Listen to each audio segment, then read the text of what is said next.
Podalakuru Jagananna లేఅవుట్లలో gravel దోపిడీకి పాల్పడిన వారిని ఎట్టి పరిస్థితుల్లోనూ విడిచిపెట్టే ప్రసక్తే లేదని మాజీ మంత్రి కాకాని గోవర్ధన్ రెడ్డి అన్నారు.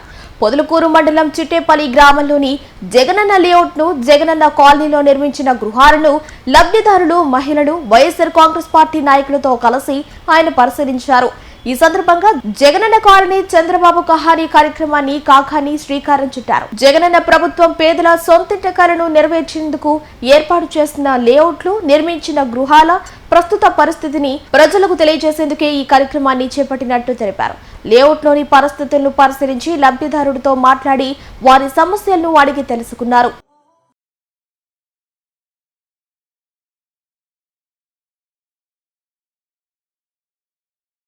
పొదలకూరు జగనన్న లేఅవుట్లలో గ్రావెల్ దోపిడీకి పాల్పడిన వారిని ఎట్టి పరిస్థితుల్లోనూ విడిచిపెట్టే ప్రసక్తే లేదని మాజీ మంత్రి కాకాని గోవర్ధన్ రెడ్డి అన్నారు. పొదలకూరు మండలం చిట్టేపల్లి గ్రామంలోని జగనన్న లేఅవుట్ ను జగనన్న కాలనీలో నిర్మించిన గృహాలను లబ్ధిదారులు, మహిళలు, వైఎస్ఆర్ కాంగ్రెస్ పార్టీ నాయకులతో కలిసి ఆయన పరిశీలించారు. ఈ సందర్భంగా జగనన్న కాలనీ చంద్రబాబు కహానీ కార్యక్రమాన్ని కాకాని శ్రీకారం చుట్టారు. జగనన్న ప్రభుత్వం పేదల సొంతింటి కలను నెరవేర్చేందుకు ఏర్పాటు చేసిన లేఅవుట్లు, నిర్మించిన గృహాల ప్రస్తుత పరిస్థితిని ప్రజలకు తెలియజేసేందుకే ఈ కార్యక్రమాన్ని చేపట్టినట్టు తెలిపారు. లేఅవుట్లోని పరిస్థితులను పరిశీలించి లబ్ధిదారుడితో మాట్లాడి వారి సమస్యలను అడిగి తెలుసుకున్నారు. ముఖ్యమంత్రి అయిన తర్వాత సుదీర్ఘ కాలంగా దాదాపు దశాబ్దాల కాలంగా ఇళ్ల స్థలాలు లేక ఇబ్బందులు పడుతున్నటువంటి నిరుపేద కుటుంబాలకు ఇళ్ల స్థలాలు ఇచ్చి ఇళ్లు మంజూరు చేయాలనేటువంటి ఆలోచనతో ఈ జగనన్న కాలనీలకి రూపకల్పన చేయడం జరిగింది. బహుశా ఆంధ్ర రాష్ట్ర చరిత్రలో ఏ ముఖ్యమంత్రి కూడా ఆలోచన చేయనటువంటి విధంగా జగన్మోహన్ రెడ్డి గారు అర్హత కలిగినటువంటి ప్రతి కుటుంబం గౌరవప్రదమైనటువంటి నీడన బ్రతకాలి అనేటువంటి ఆలోచన చేసి ప్రతి ఒక్కరికి ఇల్లు నిర్మించాలని ఎన్నికల మేనిఫెస్టోలో ప్రకటించినట్టుగా 20 లక్షల ఇళ్లు పూర్తి చేస్తానని చెప్పి అధికారంలోకి వచ్చిన తర్వాత 25 లక్షల ఇళ్లు మంజూరు చేసి ప్రారంభించడం జరిగింది. కరోనా కష్టకాలంలో అనేక రకాలైనటువంటి ఆర్థిక పరమైనటువంటి ఇబ్బందులు ఎదురైనప్పటికీ కూడా ఎక్కడెక్కడైతే ప్రభుత్వ భూములు ఉన్నాయో ప్రభుత్వ భూములు ఇచ్చాం. ప్రభుత్వ భూములు లేని దగ్గర పేదలకి ఇళ్ల స్థలాలు అవసరమైన దగ్గర కోట్లాది రూపాయలు వెచ్చించి భూములు రైతుల దగ్గర నుంచి ఖరీదు చేసి వాటిలో లేఅవుట్ వేసి ఇళ్ల స్థలాలు ఇవ్వడం జరిగింది. దాదాపు 15,000 కోట్ల రూపాయలు ఇళ్ల స్థలాలకు సంబంధించి రాష్ట్ర ప్రభుత్వం ఖర్చు చేసినటువంటి పరిస్థితి. ఎన్నడూ కూడా ఎప్పుడూ కూడా ఎవరికైతే ఇళ్ల స్థలం లేదు అని చెప్పి అర్జీ ఇచ్చారో పార్టీలకు అతీతంగా ఎవరనేది చూడకుండా ప్రతి ఒక్కరికి ఇళ్ల స్థలం మంజూరు చేసి ఇళ్లు నిర్మించేటువంటి అవకాశం వెసులుబాటు జగన్మోహన్ రెడ్డి గారు కల్పించడం జరిగింది.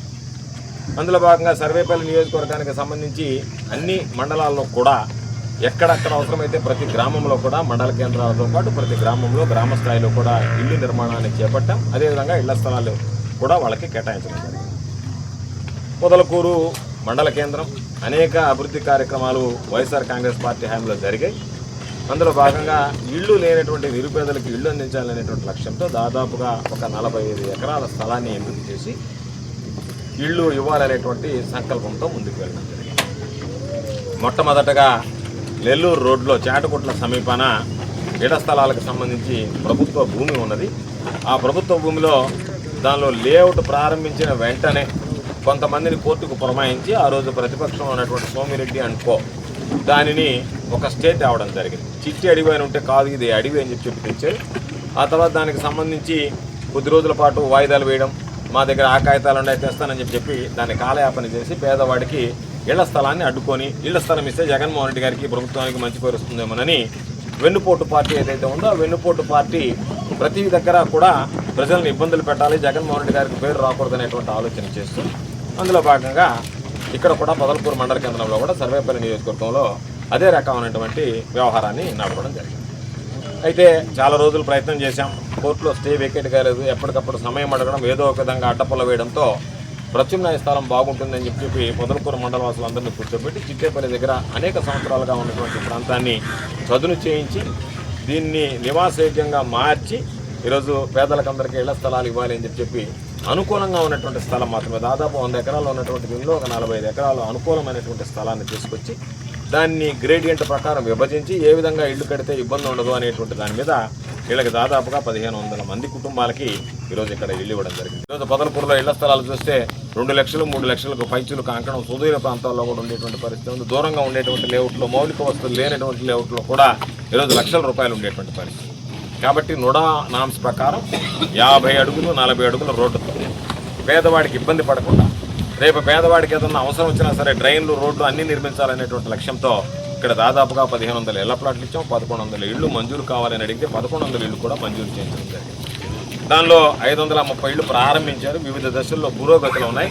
ప్రారంభం ఆలస్యమైంది కాబట్టి 1100 ఇళ్లకు సంబంధించి కేటాయించిన తర్వాత ఇళ్ళు మంజూరు కావడం ఆలస్యమైంది. కారణం ఏమిటంటే రకరకాలైనటువంటి కోర్టు కేసులు. దీనికి సంబంధించి కూడా కొంతమంది ప్రబుద్ధులు కోర్టుకు వెళ్ళి ఇక్కడ చంద్రబాబు నాయుడికి ఒక అలవాటు ఉంది, వెన్నుపోటు పార్టీకి డెమోగ్రాఫిక్ ఇన్బ్యాలెన్స్ అని చెప్పి ఏదైతే అక్కడ పేదవాడు అమరావతిలో ఉండకూడదని చెప్పి కోర్టుకు వెళ్ళాడు, అదే రీతిలో ఇక్కడ కూడా కోర్టుకు వెళ్ళి ఇక్కడ కనుక ఇళ్ల స్థలాలు ఇస్తే మాకు కాలుష్యం ఏర్పడుతుందని చెప్పి పొరుగు గ్రామాల చేత అక్కడ ఉన్నటువంటి తెలుగుదేశం పార్టీ నాయకుల చేత కేసు వేయించడం జరిగింది. దాన్ని సమర్థవంతంగా ముందు కేసులో ఇబ్బంది పడ్డాం కాబట్టి వెంటనే ప్రభుత్వం దృష్టికి తీసుకెళ్లడం, అంటేనే న్యాయస్థానం దృష్టికి తీసుకెళ్లడం, న్యాయస్థానం ఎక్కడ కూడా స్టే మంజూరు చేయకుండా పేదవాళ్ళకి ఇళ్ళు ఇస్తే దాన్ని మీరు కాలుష్యం అంటే అంతకన్నా దౌర్భాగ్యం ఇంకోట్లేదని చెప్పి చివాట్లు పెట్టి దాని మీద స్టే ఇవ్వడానికి నిరాకరించడంతో ఇక్కడ ఇళ్ల ప్రారంభం చేయడం జరిగింది.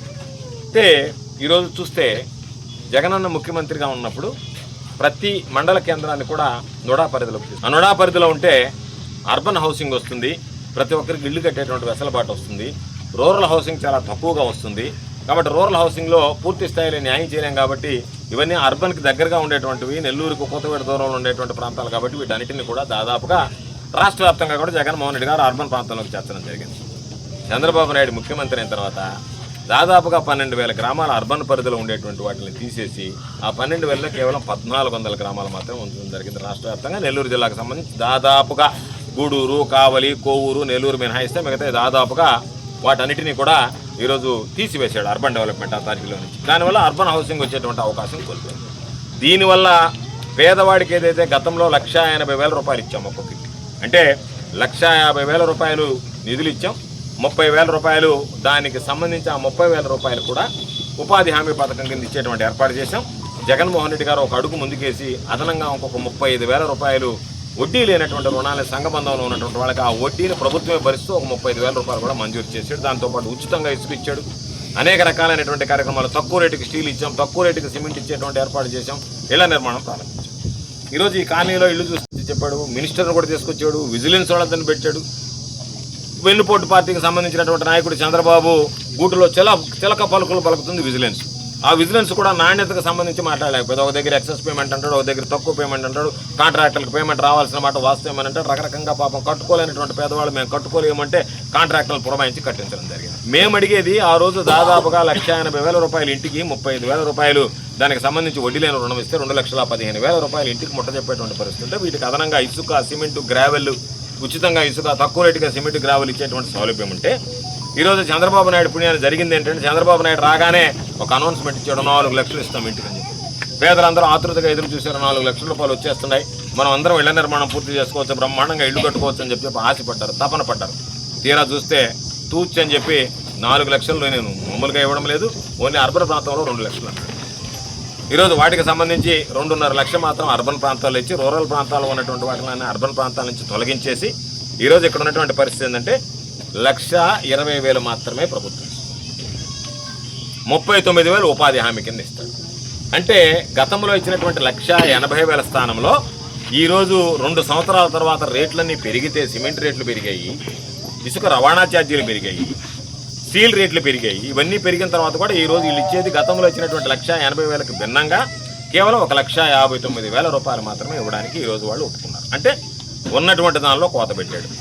జగన్మోహన్ రెడ్డి గారు ఇచ్చినటువంటి 35,000 స్థానంలో సంఘబంధాలకి మీరు 80,000 కనుక లోను మీరు తెచ్చుకుంటే దానిలో సగం వడ్డీ నేను భరిస్తాను, సగం వడ్డీ మీరే భరించండి.